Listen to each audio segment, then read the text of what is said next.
Hey everybody, Big Z. Part two of the video that I shot yesterday. I couldn't go back and pull it back out, so I'm going to have to reshoot it.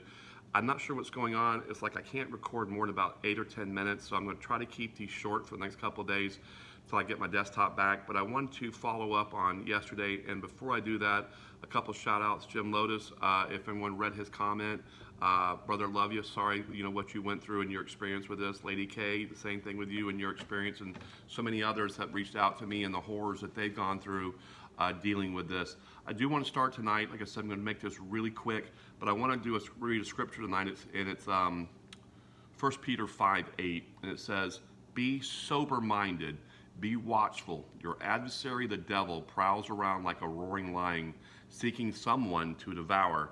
And that's really important tonight, what I'm going to share with you. Be sober-minded, because we're really being attacked. Our minds we're not sober-minded anymore. And as we're learning this class of drugs that they call benzos, that 65% of the people in this country now are on them. So that's every household, someone's being affected by these things. And before I go into that, I do want to pull up the book of Enoch real quick here, because we want to get and go into the origin of this and where it came from. Because we got two things going on here. We've got a problem with the brain and a problem with the mind.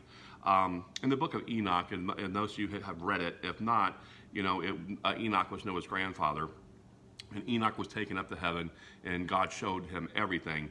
But in Enoch, there wasn't, the 200 angels came down. They rebelled against God. They came down to Mount Hermon. They did a pact. They came down and dated with the daughters of men, and they produced a race of giants, which the flood had to come. And that was most of the battles in the old days, as us wiping out that race of people. Anyway, but there were two angels that are talked about. One is Semyaza, and the other one is Azazel. Semyaza, get this, taught the black art of enchantments, how to cut roots, multiply vegetation, and an emphasis on agriculture. So he was the angel that taught how to make drugs. He's basically the angel of pharmakia. And then Azazel, who was the guy who kind of led them, he taught all kinds of stuff, the art of metal making, how to make weapons and bracelets and ornaments. He taught the women how to beautify themselves with the adorning of the eyelids, wearing jewelry, doing all kinds of things that make them very sexy, and to entice men. So these guys were bad. They really they were really naughty. They were basically your Jeffrey Epsteins of today and so forth. The reason why that is important here, those of you who have experienced this, there's two things taking place here. I told you a story of Jezebel and what her characteristics were. Very, very evil woman. But what we're finding out is the same characteristics that she displayed, this evil, wicked demon she's the most prominent demon, basically. I say she. It operates through both men and women, but primarily works through women. I think it's a genderless spirit, first of all. But the way this thing operates and the way this drug operates are almost identical. And that's why some of the people that are in deliverance ministries are now saying, hey man, this is like the dynamic duo. This is the devil's double duo. And you put these two together and you got a serious problem on your hands. There's a way that one gets introduced into the mind. There's the way that gets introduced into the brain. So I want to say this, I'll talk about the characteristics of both of them, but the way this thing is introduced into the brain, and as I understand, the brain and the mind are two separate things. The brain is like the hard drive of the computer, is the physical part. The mind is like the software that functions in the brain. So you have to, first of all, if you're ever going to defeat this thing, you've got to learn how to separate the two so that the mind controls the brain where the brain doesn't control the mind. That's the spirit leading the flesh, not the flesh leading the spirit. That's the big real battle that goes on here. But going back to this, so you go on these benzos and they are putting a neurotoxin into the brain, and so what the characteristics of the neurotoxin into the brain will be the identical of what the demons do inside the mind. To clarify kind of what a demon is, it's not Hollywood's version of, they like to horrify it, making it out to be like the little girl in these Exorcist movie where she levitates off the bed and flies around the room and her head spins around and she pisses on everyone, and whatever. But that's really not what a demon is. A demon's really just more like a mental parasite.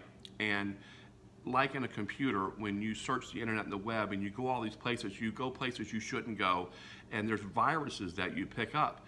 And over time, these viruses get on your computer and they slow it down, they bog it down, doesn't function correctly. So what do? You introduce what is called an antivirus program. It comes in and it cleans the computer out, gets rid of all these things, and then your computer's functioning right again. The same thing works in the mind. When you're out here looking at all the things and the music and all the stuff that we're exposing ourselves to through our eye gates and our ear gates, you pick these demons up, and they affect how the mind functions through pornography for men and so many other things. So you have to get to a point where you need to clean out your mind. And being delivered from these demons are what a primary function of the church is supposed to be, but we don't do anymore. So just like you need to clean your brain out through fasting, that's why fasting is so important, and clean diets and detoxing and so forth, that's great for the flesh, but we never really clean the mind out.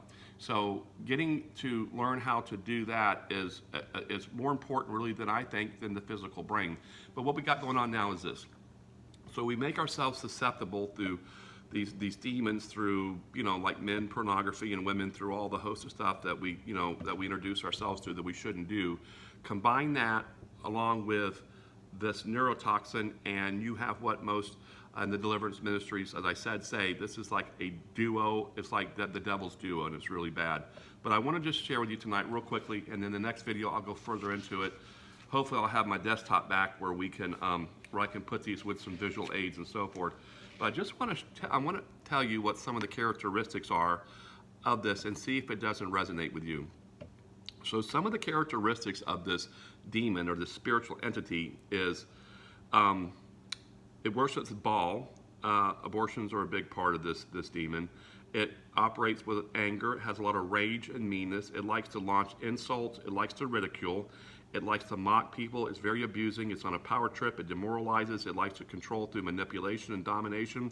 It usually tracks you through sexual seduction and then cuts the sex off completely. It's very threatening. It has no ability. It's not able to forgive. It really lacks self-control, but wants to control others. It operates through vanity and pride. It lies. It likes to shame. It's full of bitterness. It operates with abandonment, and it operates giving you the silent treatment. It refuses to ever admit guilt or it's a problem. It never will admit it's wrong, but will take credit for everything good and blame you for everything bad that happens. It will demoralize you. It likes to boast on itself. It's never impressed with anything. Let's see here. No empathy and no remorse. It doesn't have the ability to repent. Always talks about itself. It always wants to be the center of attention. It likes to use the element of surprise and ambush you. It's very vengeful. It blames others again for everything. It'll always make you out to be the problem, and everything is your fault. Then after it launches vicious attacks against you, it then curls back up and plays the victim, and you're scaring me. And it really hates authority, hates male authority, hates being exposed. It wants to keep its own secrets, but always wants to expose yours. It likes to dominate people. Again, doesn't like to submit to anything. So that's the spiritual side of it. And those of us that know, have been around those who've gone on these benzos, what happens is a couple of the big characteristics is something called sexual blunting or emotional blunting, where they just shut down. They have no desire for sex. Women report that they cannot produce orgasms or vaginal moisture.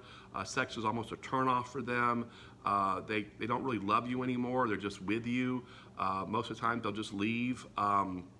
They don't have the ability to have full range of emotion, which they can smile and show happiness, but they can't really laugh.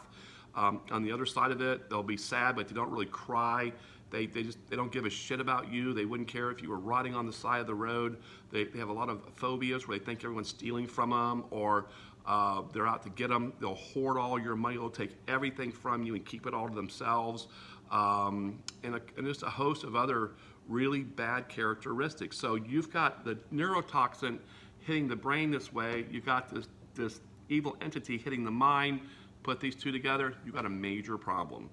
So what's the goal of this? The big pharma, we'll get into this later. Big thing I think is, ultimate goal is depopulation and death. But until then, They're going to get you to pay them to purchase the drugs so they can control you, and they'll profit off of it. But is to break up the family, depopulation, shut down any type of reproduction in the family, and just destroy. That's them. That's what they're after, and along the way make as much money as they can. So we need to put a stop to this. I've got some ways to get you to help you when you decide to move back over if you're taking these. I got to keep this short because I'm just hitting 10 minutes, and for whatever reason this thing's cutting off. So it'll be in the following videos coming. I'll be able to shoot it from my desktop and make them longer with some visual aids. But until then, that's video 2. I love you. I'm out, and I'll see you soon. Bye.